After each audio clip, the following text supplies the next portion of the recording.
हरियाणा में 12 मार्च को बड़ा उलटफेर हुआ। जेजेपी और बीजेपी अलग हो गए हैं और इसी के साथ 2014 से हरियाणा के सीएम पद संभाल रहे मनोहर लाल खट्टर ने भी इस्तीफा दे दिया है। कुछ ही देर में नायब सिंह सैनी को सीएम की कुर्सी सौंप दी गई और शाम तक नए मंत्रिमंडल का गठन हो गया।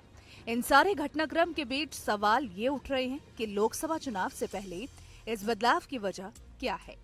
इसे लेकर कुछ बड़े कारण माने जा रहे हैं। दावा किया जा रहा है कि सबसे बड़ी वजह है सीटों के बंटवारे को लेकर मतभेद। हरियाणा में लोकसभा की 10 सीटें हैं। मीडिया रिपोर्ट्स के अनुसार जेजेपी प्रमुख और डिप्टी सीएम दुष्यंत चौटाला 10 में से 2 सीटों की मांग कर रहे थे, लेकिन बीजेपी सिर्फ 1 सीट देने को तैयार थी। इसे लेकर सोमवार को यानी कि 11 मार्च को बीजेपी अध्यक्ष जेपी नड्डा और दुष्यंत चौटाला की बैठक भी हुई।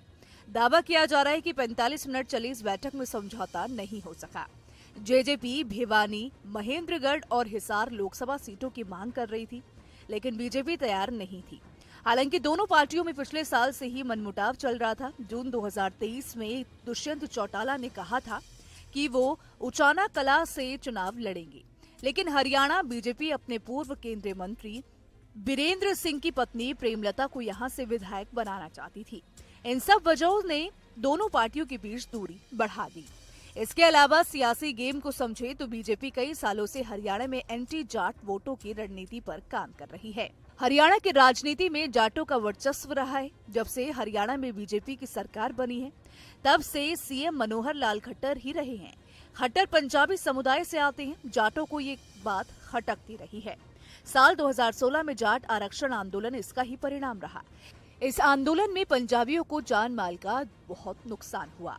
अब नायब सैनी को मुख्यमंत्री बनाकर बीजेपी ने राज्य में पंजाबी और बैकवर्ड वोट बैंक बनाना चाहती है। अब इसका दूसरा लाभ उत्तर प्रदेश के चुनाव में भी लिया जाएगा। नायब सैनी बड़े ओबीसी नेता है। हरियाणा में जातिगत जनगणना तो नहीं हुई, लेकिन पिछले साल परिवार पहचान पत्र स्कीम के तहत सामान्य एससी, बीसी और बैकवर्ड क्लास के परिवारों के कुछ आंकड़े सामने आए हैं। उन आंकड़ों के आधार पर अनुमान है कि हरियाणा में पिछड़े वर्ग और एससी मिलाकर 51% है। हरियाणा में कुछ समय से ओबीसी समाज के संगठनों के पदाधिकारियों की ये मांग है कि समुदाय के लोगों को हरियाणा की 90 विधानसभा सीटों में से कम 25 सीटें मिले। रोहतक में हुई एक रैली में कहा गया कि हरियाणा में ओबीसी समुदाय के काफी वोट बैंक होने के बावजूद समाज के लोगों को उस लिहाज से टिकट नहीं दी जाती और अब की बार लोकसभा की 10 में से 3 और विधानसभा की 90 में से कम 25 सीट ओबीसी समुदाय के लोगों को दी जाए, ताकि उनको उनका हक मिल सके।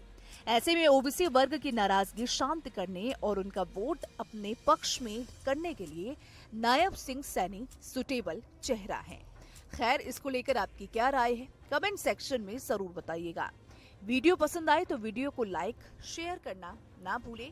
साथ ही हमारे चैनल को सब्सक्राइब कर लें और बेल आइकन को प्रेस कर लें, ताकि हर एक अपडेट सबसे पहले आप तक पहुंच सके। और चलते चलते एक जरूरी जानकारी, आपको न्यूज नेशन के यूट्यूब चैनल पर एक ज्वाइन बटन दिख रहा होगा। इस बटन पर क्लिक करके आप चैनल की पेड मेंबरशिप ले सकते हैं। बटन पर क्लिक करके आपको इसके बारे में ज्यादा जानकारी मिल जाएगी। तो देश दुनिया की तमाम बड़ी खबरों के लिए आप बने रहें हमारे साथ, देखते रहें न्यूज नेशन।